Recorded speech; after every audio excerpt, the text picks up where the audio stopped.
नमस्कार दोस्तों, मेरा नाम है छवि और आज मैं मुक्तिबोध की चर्चित कविता ब्रह्म राक्षस की व्याख्या करने जा रही हूँ। हमें अक्सर ही प्रॉब्लम होती है मुक्तिबोध की व्याख्या की। एक जटिल कविता है, मैं कोशिश करूँगी बहुत आसान शब्दों में आप तक पहुँचा पाऊँ इसकी व्याख्या। शहर के उस ओर खंडहर की तरफ परित्यक्त सूनी बावड़ी के भीतरी ठंडे अंधेरे में बसी गहराइयाँ जल की सीढ़ियाँ डूबी अनेकों उस पुराने घिरे पाने में समझ में आ न सकता हो कि जैसे बात का आधार लेकिन बात गहरी है। शहर के बाहर एक खंडर है, वहाँ ही एक परित्यक्त सूनी बावड़ी है। परित्यक्त मतलब जो प्रयोग में नहीं है, जिसे त्याग दिया गया है। अब बावड़ी एक स्टेप वेल यानी एक सीढ़ीदार कुएं को बोलते हैं। उसके अंधेरे में सीढ़ियाँ डूबी हुई हैं, बहुत सारी जो सीढ़ियाँ हैं वो डूबी हुई हैं, जल में डूबी हुई हैं, जो उसमें पुराना जल है। और वो कवि को देखकर लगता है कि बहुत गहराई तक ये सीढ़ियाँ डूबी हुई हैं, लेकिन समझ में नहीं आता कितनी गहराई तक हैं। इसके लिए कवि ने बड़ी सुंदर उपमा दी है, समझ में आ न सकता हो कि जैसे बात का आधार लेकिन बात गहरी हो। मतलब कई बार जब दो विद्वान व्यक्ति बात कर रहे हों और हमें लगता है वाह कुछ गहरी सी बात है, लेकिन समझ में नहीं आ रहा क्या बात है, बिल्कुल वैसे ही है। तो ये सीढ़ियों को देख करके लगता है कि बहुत गहराई है, लेकिन कितनी गहराई है समझ में नहीं आता। हाँ, पर गहरी है ये ज़रूर आभास होता है। आगे वो बावड़ी का वर्णन करते हैं, बावड़ी के आसपास क्या है उसका और विशद वर्णन करते हैं। बावड़ी को घेर डाले खूब उलझी हैं, खड़े हैं मौन औदुंबर व शाखों पर लटकते घुघुओं के घोंसले, परित्यक्त भूरे गोल। बावड़ी के आसपास डालें आपस में उलझी हुई हैं, औदुंबर के पेड़ खड़े हुए हैं जिन पर घुघु यानी उल्लुओं के घोंसले लटके हुए हैं और वो भी परित्यक्त हो चुके हैं, मतलब उल्लुओं ने भी उन्हें त्याग दिया है। अब यहाँ पर एकाकीपन की देखिए कितना है, कोई नहीं है, यहाँ तक कि घुघु भी नहीं है बावड़ी में, बावड़ी के आसपास। विद्युत शतपुन्यों का आभास जंगली हरी कच्ची गंध में बसकर हवा में तैर बनता है गहन संदेह अनजानी किसी बीती हुई उस श्रेष्ठता का जो कि दिल में एक खटके सी लगती है। आगे कवि कहते हैं, कवि को एहसास होता है कि जैसे मतलब वहाँ पर बहुत पुण्य कभी रहा हो, बहुत ज़्यादा पुण्य किसी ने किया हो, और वो उस माहौल को खंडहर के साथ ये सारी चीज़ों कवि को एहसास होने लगता है।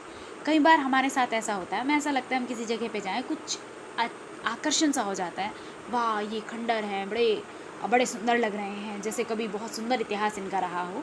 वैसे ही कवि को वहाँ पर एक बड़ी अच्छा सा महसूस होता है, अच्छा सा फील आता है कवि को, और लगता है कि जैसे यहाँ कभी कुछ बहुत श्रेष्ठ रहा हो।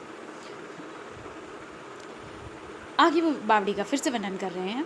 बावड़ी की इन मुंडेरों पर मनोहर हरी कुहनी टेक बैठी है टगर, लिपुष्प तारे स्वीत। अब जो बावड़ी है उसके चारों तरफ मुंडेर है, एक तरफ सीढ़ियाँ हैं, और जो मुंडेर है, मुंडेर के ऊपर एक लता है टगर, वो अपनी बैठी हुई है और उस पर सफ़ेद सफ़ेद पुष्प हैं। उसके पास लाल फूलों का लहकता झोर, मेरी वह कन्हेर, वह बुलाती एक खतरे की तरफ, जिस ओर अंधियारा खुला मुंह बावड़ी का, शून्य अंबर ताकता है। वहीं पास ही में जहाँ बावड़ी का मुंह खुला हुआ है, उसके वहाँ एक कनेर का पेड़ है या कुछ कनेर के पेड़ हैं, और वो लाल कनेर के पेड़ हैं। लाल कनेर के पेड़ पे लाल फूल आए हुए हैं, और ऐसा लगता है कि जैसे खतरे का जो निशान होता है लाल रंग का, ये बताती हैं कि इधर मत आओ, इधर खतरा है। तो इधर मुंह खुला हुआ है, उधर कनेर के पेड़ हैं और उन पे लाल फूल हैं। ये एक और बिंब है, बिंबों के कवि ही हैं मुक्तिबोध। बावड़ी की उन गहराइयों में शून्य ब्रह्म राक्षस एक बैठा है, वह भीतर से उमड़ती गूंज की भी गूंज, हड़बड़ाहट शब्द पागल से, गहन अनुमानिता तन की मलिनता दूर करने के लिए प्रतिपल, पाप छाया दूर करने के लिए दिन रात स्वच्छ करने, ब्रह्म राक्षस घिस रहा है देह हाथ के पंजे बराबर, बाहाँ छाती मुंह छपाछप खूब करते साफ फिर भी मैल, फिर भी मैल। बावड़ी की गहराइयों में एक ब्रह्म राक्षस बैठा हुआ है। ब्रह्म राक्षस इस कविता का केंद्रीय बिंदु है। ब्रह्म राक्षस मैं आपको एक्सप्लेन कर देती हूँ ब्रह्म राक्षस का शाब्दिक अर्थ क्या है। ब्रह्म राक्षस एक ऐसे व्यक्ति को कहते हैं जो बहुत विद्वान हो, लेकिन उसने अपने ज्ञान को किसी के साथ शेयर नहीं किया, उसने आगे उस ज्ञान को किसी को दिया नहीं, और इस कारण वह ज्ञान उसी तक सीमित रहता है और वह व्यक्ति मर जाता है। तो मरने के बाद वह व्यक्ति एक राक्षस योनि में जन्म लेता है और वह उस योनि में तब तक रहता है जब तक वो अपने पास के उस ज्ञान को किसी को हस्तांतरित नहीं करते। तो ये जो ब्रह्म राक्षस है, इसके पास भी बहुत सारा ज्ञान है और ये ऐसा ही व्यक्ति रहा होगा, मर गया है, अभी ब्रह्म राक्षस बन गया है। तो ये व्यक्ति अब इस बावड़ी में बैठा हुआ है और अपना एक शिष्य की तलाश में है। ये कुछ बोल रहा है, क्या बोल रहा है समझ में नहीं आ रहा, बस गूंज आ रही है और गूंज की भी गूंज आ रही है। आगे कहता है, तन की मलिनता दूर करने के लिए प्रतिपल, पाप छाया दूर करने के लिए दिन रात, स्वच्छ करने ब्रह्म राक्षस घिस रहा है देह, हाथ की पंजी बराबर, बाहाँ छाती मुंह छपा छप, खूब करते साफ फिर भी मैल, फिर भी मैल।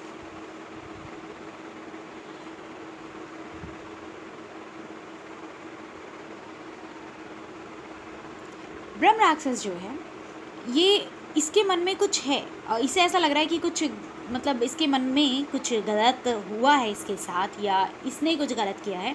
ये उसी पाप छाया को दूर करने के लिए बार बार अपने हाथ पैर धुल रहा है, घिस रहा है, लेकिन इसका मैल नहीं जाता।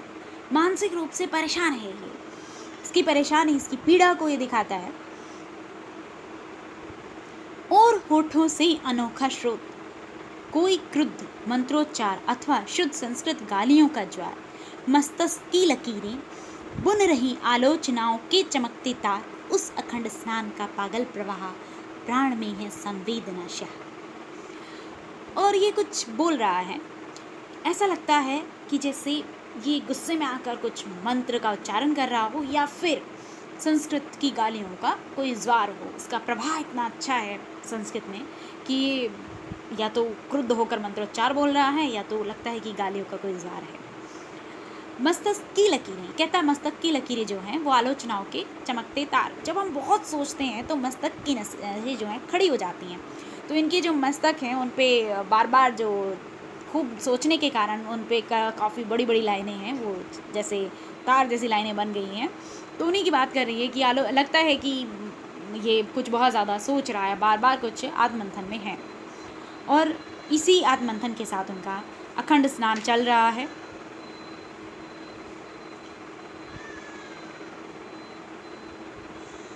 किंतु गहरी बावड़ी की भीतरी दीवार पर तिरछी गिरी रवि रश्मि के उड़ते हुए परमाणु जब तल तक पहुंचते हैं कभी, तब ब्रह्म राक्षस समझता है सूर्य ने झुककर नमस्ते कर दिया।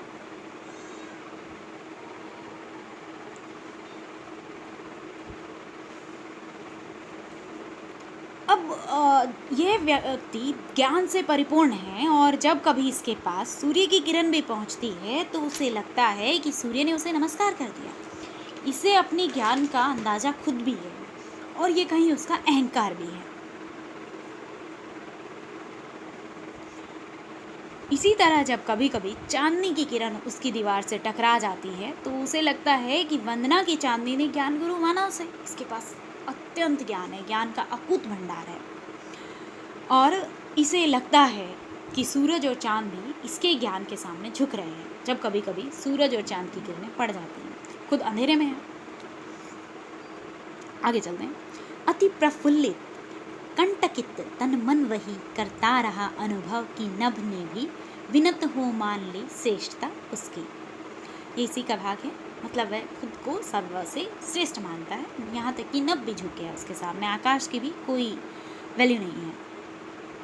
और जैसे ही उसे एहसास होता है कि आकाश ने भी आकाश भी झुक गया, सूरज और चांद भी झुक गए और सब उसे ज्ञान गुरु मान रहे हैं, तो उसका जो ओज है, जो पहले से ही ओज संस्कृत का उच्चारण कर रहा है, वो और तेज बोलने लगता है। और तब दुगने भयानक ओज से पहचान वाला मन, सुमेरी बेबी लोनी जन कथाओं से मधुर वैदिक ऋचाओं तक, वे तब से आज तक के सूत्र छंदस मंत्र थ्योरम सब प्रेमियों तक की मार्क्स एंजल्स रसेल टॉनबे की हिडेगर व स्पेंगलर सार्त्र गांधी भी सभी के सिद्ध अंतों का नया व्याख्यान करता वह नहाता ब्रह्म राक्षस श्याम प्राक्तन बावड़ी की उन घनी गहराइयों में। यहाँ मुक्तिबोध बता रहे हैं कि इसका ज्ञान कितना है और ये सब की पुनर्व्याख्या कर रहा है। इतने सारे लोग हैं जो बेबीलोनी जनकथाएं हैं या वैदिक ऋचाएँ हैं, वैदिक ऋचाओं में जो ज्ञान है और बहुत सारे जितने छंद हैं, मंत्र हैं, थ्योरम हैं, उन सभी की नया व्याख्यान पुनर्व्याख्यान वो कर रहा है। इतना ज्ञान इसके पास है। ये गरजती गूंजती आंदोलिता गहराइयों से उठ रही ध्वनियाँ अतः उद्भ्रांत शब्दों के नए आवर्त में हर निज शब्द प्रति शब्द को भी काटता वह रूप अपने बिंब से भी जूझ विकृताकार कृति है बन रहा ध्वनि लड़ रही अपनी प्रतिध्वनि से। यहाँ इसी बात को विस्तार देते हैं। वो विचार बार बार दुगने भयानक ओज से जो वो मंत्रों का उच्चार कर रहे हैं और जो नया व्याख्यान कर रहे हैं हमारे विचारकों का, और उसी को ये आगे विस्तार कर रहे हैं कि यहाँ पर उनकी जो ध्वनि है वो लड़ रही है, आपस में लड़ रही है, नए शब्दों का उद्भांत हो रहा है, नए आवर्त में नए तरीके से उसे देख रहे हैं और एक बार व्याख्या करने के बाद खुद ही उसकी दोबारा व्याख्या करते हैं। हर शब्द निज प्रति शब्द को भी काटता वह रूप अपने बिंब से भी जूझ विकृताकार कृति है बन रहा ध्वनि लड़ रही अपनी प्रतिध्वनि से। यहाँ संकेत है दोनों अर्थों में।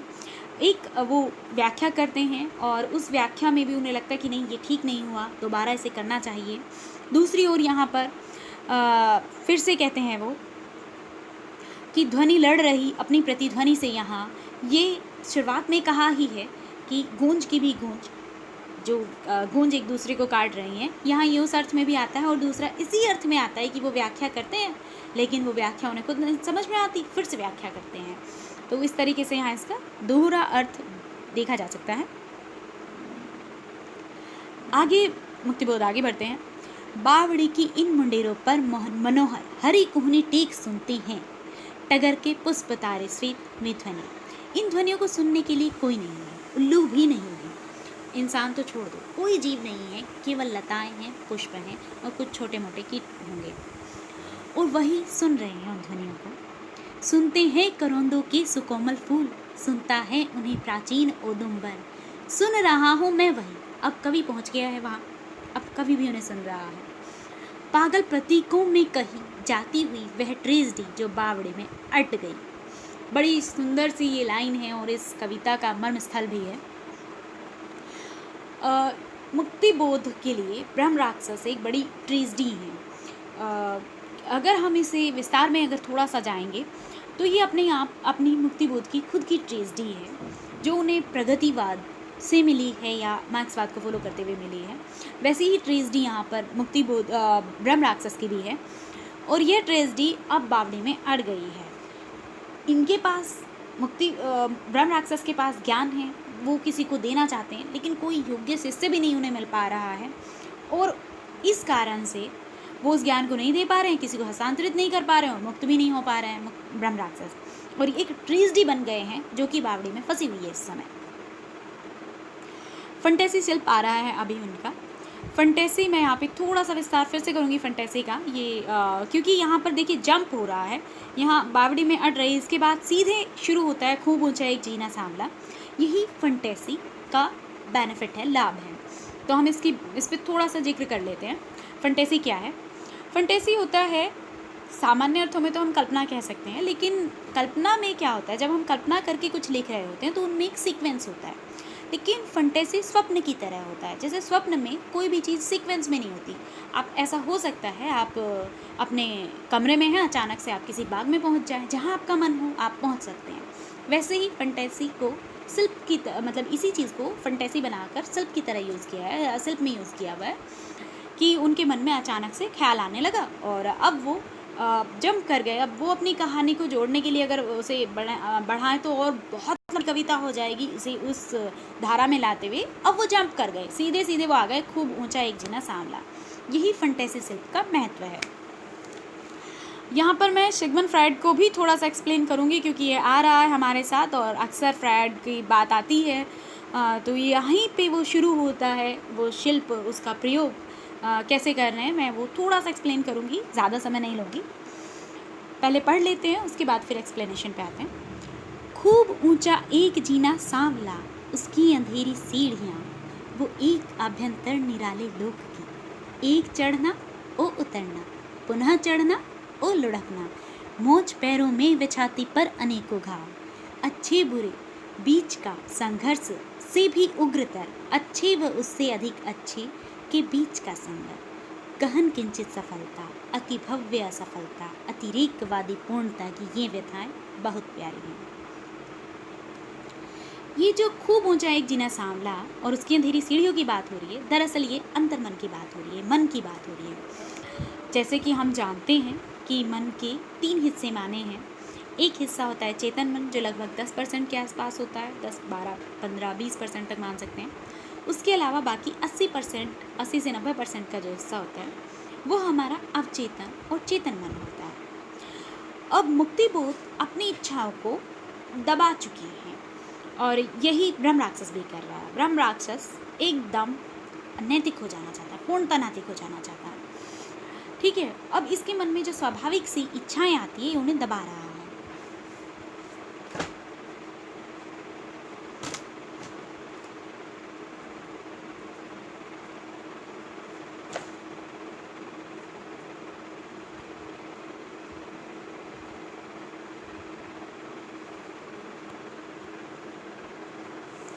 अब मुक्तिबोध उन इच्छाओं को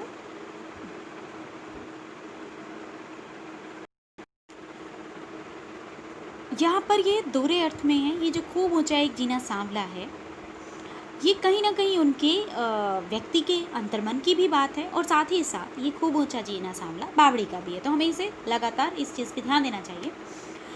यहाँ ये दोहरी कथा हो रही है। ठीक है, तो देखते हैं शिल्प को। बावड़ी में खूब ऊंचा एक जीना सांवला है, उसकी भी अंधेरी सीढ़ियाँ हैं। ठीक है, लेकिन यहाँ पर ये कहते हैं वे एक अभ्यंतर निराले लोक की। ये अभ्यंतर निराला लोक दरअसल क्या है? ये इनका मन है, कहीं गहरा गहरा इनका मन है और उस मन में जो इच्छाएं आती हैं वो ऊपर की तरफ आना चाहती हैं, लेकिन ये उसे उतर जाने के लिए मजबूर करते हैं। ऐसे भी कह सकते हैं कि ब्रह्म राक्षस जो है बावड़ी में बैठा है वो चढ़ता है लेकिन फिर उतर जाता है, फिर चढ़ता है फिर लुढ़क जाता है। इस तरीके से ब्रह्म राक्षस के पैरों में मोच आ जाती है और छाती पर बहुत सारे घाव हो जाते हैं। बुरे अच्छे बीच का संघर्ष से भी उग्रतर, अच्छे व उससे अधिक अच्छे के बीच का संघर्ष। तो इनके बीच में इनके मन में संघर्ष चल रहा है। यहाँ पर फिर मन की बात चल रही है। अब हम इसे मन की तरह से देखते हैं कि मन पे कैसे चलता है। ये बाहर से तो इसका अर्थ इतना ही निकलता है कि ब्रह्म राक्षस सीढ़ियों से ऊपर आने की कोशिश कर रहा है, फिर कभी उतर जाता है और कभी कभी लुढ़क जाता है और इस तरीके से उसके पैरों में मोच आ जाती है, छाती पर घाव हो जाती है और उसके मन में एक संघर्ष चल रहा है। लेकिन इससे शिल्पगत जो ढांचा फ्रायड का है उस हिसाब से अगर देखते हैं तब ये क्या अर्थ निकलता है वो भी देख लेते हैं। मन का एक ढांचा है जिसमें एक इच्छा ऊपर की तरफ आना चाहती है लेकिन ये उसे आने नहीं देते, वो उतर जाती है, फिर आती है वो फिर उतार देते हैं और वो इच्छा लहूलुहान हो गई या घायल हो गई, उसके पैरों में मोच आ गई या छाती पर घाव हो गए हैं। बुरे अच्छे बीच का संघर्ष से भी उग्रतर, अच्छे व उससे अधिक अच्छे के बीच का संघर्ष। अब इनके मन में यहाँ पर जो द्वंद्व आप देख रहे हैं वो बड़ा सुंदर द्वंद्व है। इच्छा और अच्छी इच्छा के बीच में द्वंद्व है। एक होता है हमारे मन में एक बुरी चीज़ है, एक अच्छी चीज़ है और हम उस द्वंद्व में फंसे हुए हैं और फाइनली हम अच्छे को चुन लेते हैं तो कोई समस्या नहीं है। यहाँ बात उससे ज़्यादा की है। यहाँ हो रहा है क्या, एक तो अच्छा है और एक बहुत अच्छा है, ये पूरी तरीके से नैतिक हो जाते हैं 100% तक, जो कि व्यावहारिक तौर पे संभव नहीं है। अपने लिए व्यक्ति के मन में ख्याल ही ना आए, ये कैसे संभव है? ये बिल्कुल भी संभव नहीं है। तो क्या होता है, यहाँ क्या कहना चाह रहा है कि अच्छे और उससे अधिक अच्छे के बीच का संघर्ष है, सबसे महत्वपूर्ण लाइनें हैं ये पूरी कविता की। तो कवि के मन में या ब्रह्म राक्षस के मन में, जो कवि को रिप्रेजेंट कर रहा है, अच्छे और उससे अधिक अच्छे के बीच का संघर्ष है, बहुत भयानक संघर्ष इन दोनों के बीच में है उसकी इच्छाओं के अंदर, जिसमें गहन किंचित सफलता, अति भव्य सफलता, अतिरेकवादी पूर्णता की ये व्यथाएं बहुत प्यारी हैं। अगर ऐसे में आप सफल नहीं भी होते हैं तो भी कोई समस्या नहीं है, क्योंकि हमने जो मान रखा था सफल होने का वो 100% का था, लेकिन हमें 99.99 ही मिला, कोई बात नहीं। तब भी असफलता जो है ये सुंदर है, ये सम्मान योग्य असफलता है। ज़रूरी नहीं कुछ सफलताएं जो 60 और 65 तक का स्कोर लेके चलती हैं, अगर वो प्राप्त भी कर लें तो वो सफलताएं उतनी महान नहीं है जितनी महान ये असफलता है, क्योंकि इस असफलता में अतिरेक है और अतिरेक होने के कारण व्यक्ति व्यथित है, उसे दर्द हो रहा है कि मैं 100% तो नहीं, मैं अपना लक्ष्य नहीं प्राप्त कर पा रहा, लेकिन इसकी व्यथाएं भी सम्मान के योग्य हैं, बहुत सुंदर हैं, बहुत प्यारी हैं। आगे बढ़ते हैं। ज्यामितिक संगति गणित की दृष्टि के कृत भव्य नैतिक मान, वो नैतिक मान को भी ज्यामिति या गणित से जोड़ देते हैं, कि जैसे गणित में दशमलव तक की संख्याओं को वो एकदम निश्चित कर देना चाहते हैं, उसे 0 पे समेट देना चाहते हैं सफलता को, और 100% पूरी तरीके से ले आना चाहते हैं। जबकि नैतिकता एक एब्स्ट्रैक्ट अवधारणा है, अमूर्त अवधारणा है। अमूर्त अवधारणाओं में इस तरह का होना दरअसल उस तरह से संभव नहीं होता। साइंस में हमारे पास एक विकल्प होता है किसी भी चीज़ पे 100% जाने का, हालांकि पूरी तरह वहाँ भी नहीं होता, कई बार वहाँ भी ऐसा होता है कि चीज़ों को 100 मान लिया जाता है। ठीक है, ये नैतिक मान को उसी स्तर पर ले जाना चाहता है। ज्यामितिक संगति गणित की दृष्टि के कृत भव्य नैतिक मान, आत्मचेतन सूक्ष्म नैतिक मान, अतिरेकवादी पूर्णता की तुष्टि करना कब रहा आसान, मानवीय अंतर कथाएं बहुत प्यारी हैं। रिटर्न आया हुआ रिटर्न, और ये कमीज में ऐसे भव्य नैतिक मान, सॉरी थोड़ा सा डिस्टर्बेंस हुआ, चलिए वापस आते हैं। ज्यामितिक संगति गणित के दृष्टि के कृत भव्य नैतिक मान, आत्मचिंतन सूक्ष्म नैतिक मान, अतिरेकवादी पूर्णता की तुष्टि करना कब रहा आसान, मानवीय अंतर कथाएं बहुत प्यारी हैं। इनकी जो अतिरेकवादी पूर्णता है, मतलब एकदम अतिरेक है, अगर हम उसे कभी भी, हम कुछ भी चीज़ को हमें कहीं ना कहीं जाके मान लेना होता है कि नहीं अब बस पूरा हो गया, कुछ भी एग्जैक्ट परफेक्ट नहीं होता, और ये एग्जैक्ट परफेक्ट होने की कोशिश कर रहा है और उसकी तुष्टि करना आसान नहीं है। लेकिन अगर कोई वैसी कोशिश करता है, कम से कम वो कोशिश तो सम्माननीय है ही।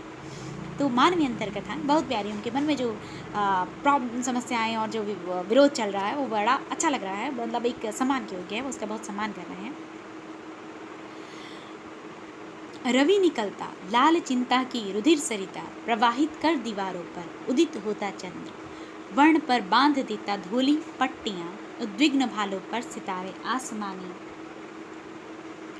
छोर पर फैली हुई।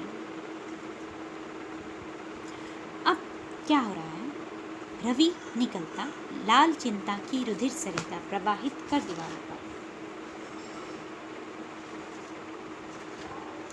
जो सूर्य है वो निकल रहा है, और सूर्य के उगने के साथ ही जो वो लाल किरणें सूर्य की होती हैं, वैसे ही इसके मन में जो चिंता है उसकी चिंता बहने लगती है, उसकी रुधिर सरिता बहने लगती है। और मतलब यहाँ पर भी एक बिंब बन रहा है और दो कथाएं एक साथ चल रही हैं। एक सूरज निकल रहा है और उसकी लाल लाल किरणें हैं, वो दीवारों पर पड़ती हैं, फिर शाम होते होते चंद्र उदित होता है, वर्ण पर बांध देता श्वेत धूली पट्टियाँ, उस पर जो चांदनी होती है श्वेत श्वेत ठंडी ठंडी लगती है, वो उस पर जैसे धूली पट्टियाँ बांध देता है। उद्विग्न भालों पर सितारे आसमानी पर छोर पर फैली हुई, अनगिन दशमलव से दशमलव बिंदु से सर्वतः पसरी हुई उलझे गणित मैदान में मारा गया, वह काम आया और वह पसरा पड़ा है, बक्स बाहें खुली फैली एक शोधक की।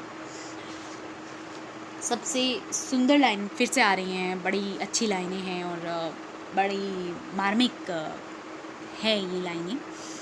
तो यहाँ हम इसका दूसरा अर्थ भी देख लेते हैं।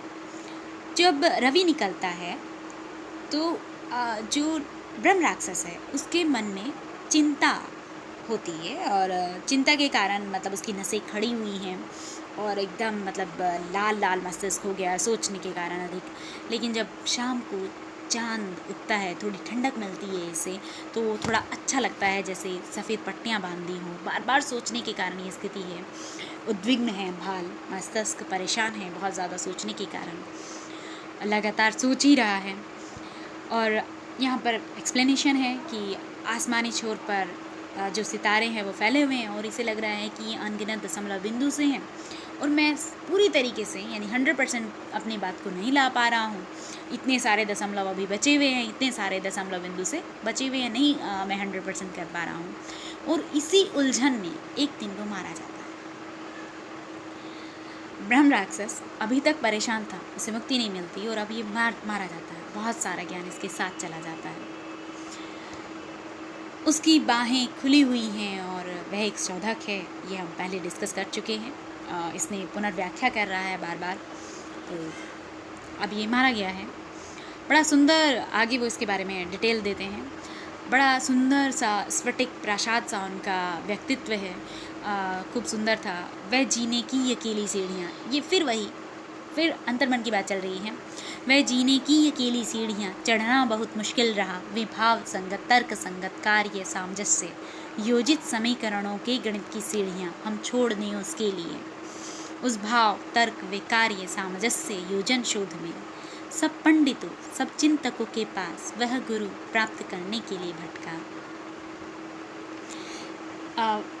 बड़ा सुंदर सा व्यक्तित्व है और उस व्यक्तित्व में उसके अंतर्मन में बहुत सारी सीढ़ियाँ थी और उन सीढ़ियों में वह उन सीढ़ियों को चढ़ना बड़ा मुश्किल था और वो उलझा रहा उसमें। भाव संगत, तर्क संगत, कार्य सामंजस्य योजित समीकरणों की गणित की सीढ़ियाँ थी जिसके में वो उलझा रहा और हमें अब वो इतनी उलझी हुई थी कि हमें वो उसके लिए छोड़ देनी चाहिए। उस भाव, तर्क व कार्य सामंजस्य योजन शोध में सब पंडितों, सब चिंतकों के पास वह गुरु प्राप्त करने के लिए भटका। जब वो इस समस्या में था कि ये इनका पुनर्व्याख्या कर रहा था, वो अपने लिए गुरु चाहता था, लेकिन ये इतना इंटेलिजेंट है कि इसे क्या एक गुरु भी नहीं मिलता। मतलब ये एक तरह से सर्व इंटेलिजेंट, इसने पहले भी कहा ही है कि सूर्य और चंद्रमा उसके सामने झुक गए, आकाश झुक गया। और अब ये ऐसे व्यक्ति के लिए क्या गुरु मिलना आसान है? इसे गुरु भी नहीं मिलता, इसे ना शिष्य मिला है और गुरु भी नहीं मिलता। शिष्य की बात आगे करेंगे, पहले गुरु की बात कर लेते हैं। तो ये ज्ञान प्राप्त करना चाहता था, पर्टिकुलरली इसे गुरु भी नहीं मिल रहा है। आगे बढ़ते हैं। किंतु युग बदला, वे आया कीर्ति व्यवसाय, लाभ कार्य में से धन, वे धन में से हृदय मन और धन अभिभूत अंतःकरण में से सत्य की झाई निरंतर चिलचिलाती थी। अब ब्रह्म राक्षस तो मर चुका है, लेकिन एक समय के बाद युग तो बदल जाता है। युग बदल गया और युग आ गया धन व्यवसाय का, कीर्ति व्यवसाय का, व्यवसायी लोगों का युग आ गया है और वो लाभकारी कार्य में से धन निकालने की फिराक में रहते हैं। उन्हें हर चीज़ धन से देखनी है। और इसमें लेकिन इंटरेस्टिंग ये है कि ठीक है, धन अभिभूत मन है, मन जो है उनका भले ही पूरी तरीके से धन से अभिभूत है, लेकिन कभी कभी उसमें सत्य की झाई, सत्य दिखाई पड़ता है। कभी कभी नहीं, निरंतर दिखाई देता है, भले ही कम है, आंशिक है, लेकिन सत्य झांकने की कोशिश करते हैं वहाँ।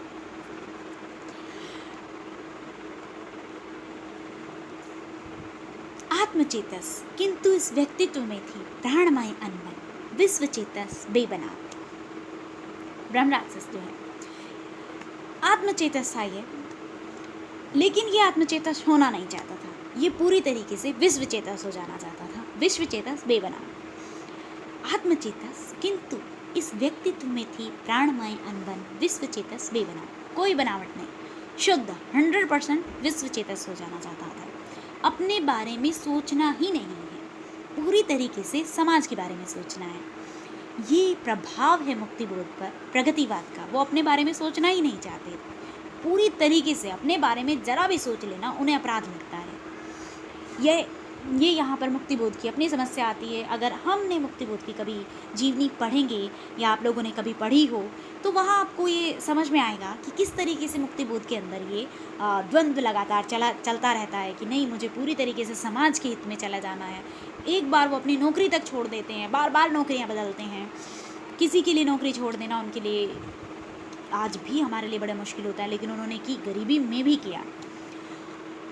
ये उनका समाज के प्रति देखने का नज़रिया था उनका।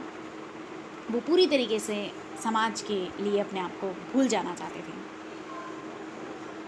तो आत्मचेतस, किंतु इस व्यक्तित्व में थी प्राणमय अनबन। आत्मचेतस तो थे लेकिन उससे प्राणमय अनबन थी, उससे बनती नहीं थी बिल्कुल। विश्वचेतस बेबना हो जाना चाहते थे।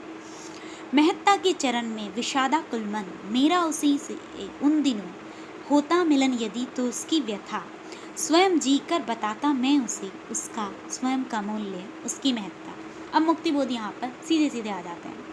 अब वो कहते हैं कि अगर ब्रह्म राक्षस से मेरा उस समय मिलन होता तो मैं उसे उसकी महत्ता बताता। यानी एक ऐसा व्यक्ति जो इतना इंटेलिजेंट है, इतना ज्ञानी है, और हमारे समाज ने उसे कभी महत्व नहीं दिया। हमारे समाज में अक्सर ज्ञानियों को महत्व नहीं देते हैं। तो मुक्तिबोध वही कह रहे हैं, कहीं ना कहीं मुक्तिबोध की भी पीड़ा है। उन्हें महत्व बहुत कम मिला, और हम सभी जानते हैं उनके जीवन काल में उनकी कोई भी बड़ी कृति, एक पुस्तक भी प्रकाशित नहीं हुई। तो कहीं ना कहीं उनकी ये पीड़ा है।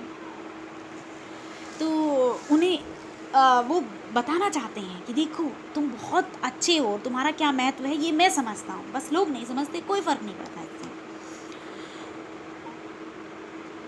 मैं बताता मैं उसे उसका स्वयं का मूल्य, उसकी महत्ता, व उस महत्ता का हम शरीकों के लिए उपयोग, उस आंतरिकता का बताता मैं महत्व। उसका क्या महत्व है मुक्तिबोध बताना चाहते थे। पिस गया वह भीतरी ओ बाहरी दो कठिन पाटों के बीच, ऐसी ट्रेजेडी है नीच। शुरुआत में कहा है कि ट्रेजेडी बावड़ी में फंसी हुई है, अभी फिर से कह रहे हैं ऐसी ट्रेजेडी है नीच। ये व्यक्ति यानी ब्रह्म राक्षस किसके बीच में फंस गया, अपने अंतर मन के बीच में और अपने उस नैतिक मन के बीच में जो सुपर नैतिक है, मतलब पूरी तरीके से 100% नैतिक हो जाना चाहता है। एक सामान्य है कि नहीं, मैं ऐसा सामान्य मैं ऐसा सोचता हूँ, मैं ऐसा चाहता हूँ, मुझे भी अच्छी नौकरी मिले। लेकिन जो सुपर नैतिक मन है वो चाहता है कि नहीं, मैं पूरी तरीके से समाज के लिए खो जाना चाहता हूँ। और इस द्वंद्व में वह ब्रह्म राक्षस इस दुनिया से विदा कह देता है। ऐसी ट्रेजेडी है ब्रह्म राक्षस की, वही ट्रेजेडी जो बावड़ी में फंस गई थी। बावड़ी में वह स्वयं पागल प्रतीकों में निरंतर कह रहा, वह कोटरी में किस तरह अपना गणित करता रहा और मर गया। इसी गणित में वह खुद भी मर गया, पूरी तरीके से नैतिक हो जाने के गणित में वह मर जाता है। वह सघन झाड़ी की कटीली तम विवर में मरे पक्षी सा विदा ही हो गया, वह ज्योति अनजानी सदा को सो गई, यह क्यों हुआ, यह क्यों हुआ। अब मुक्तिबोध को दर्द हो रहा है, होना भी चाहिए। हमारे ज्ञानी पुरुष चले गए और हमें उनके ज्ञान का कुछ भी पता नहीं चला, ज्ञान नहीं मिला हमें उनसे, तो ये दुख होना चाहिए। मुक्तिबोध उनमें से एक हैं, मुझे उनके चले जाने का दुख है, और इतनी जल्दी जाने का तो बहुत दुख है। शायद हमें कुछ और अच्छा मिलता। तो उन सघन झाड़ी के कटीली तम विवर में, सघन झाड़ी वही जो बावड़ी के आसपास थी, और तम विवर यानी वो कुआं, उसमें वो मरे पक्षी सा विदा हो गया, और जो ज्योति यानी जो ज्ञान उसके पास था वो हमेशा के लिए हमने खो दिया। यह क्यों हुआ, क्यों यह हुआ, नहीं होना चाहिए था लेकिन हो गया। मैं ब्रह्म राक्षस का सजल और शिष्य होना चाहता था, जिससे कि उसका वह अधूरा कार्य, उसकी वेदना का स्रोत संगतपूर्ण निष्कर्ष तलक पहुंचा सकूं। ये चाहता था कि मैं उसका सजल और शिष्य हो जाता। मतलब अब ये चाहता है। अगर हम लोग मुक्तिबोध को या निराला को पढ़ते हैं तो हम में से कई लोग चाहते हैं कि काश कि हमें उनसे सीधे पढ़ने का मौका मिलता और हम उनके उस दर्द को समझते। ठीक वैसे ही मुक्तिबोध ब्रह्म राक्षस के दर्द को जीना चाहते हैं, उसे समझना चाहते हैं, और जो वह कार्य करना चाहते थे उसे पूरा करना चाहते हैं। तो यहाँ पर इस बिंदु पर आकर यह कविता समाप्त हो जाती है।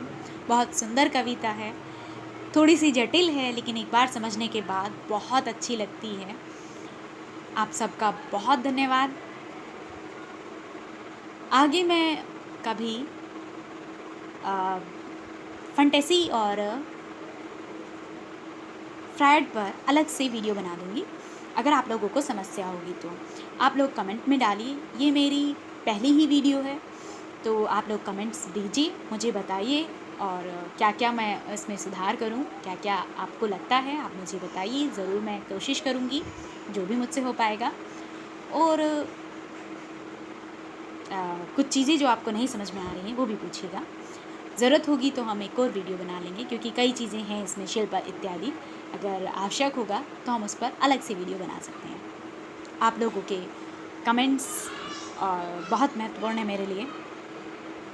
धन्यवाद।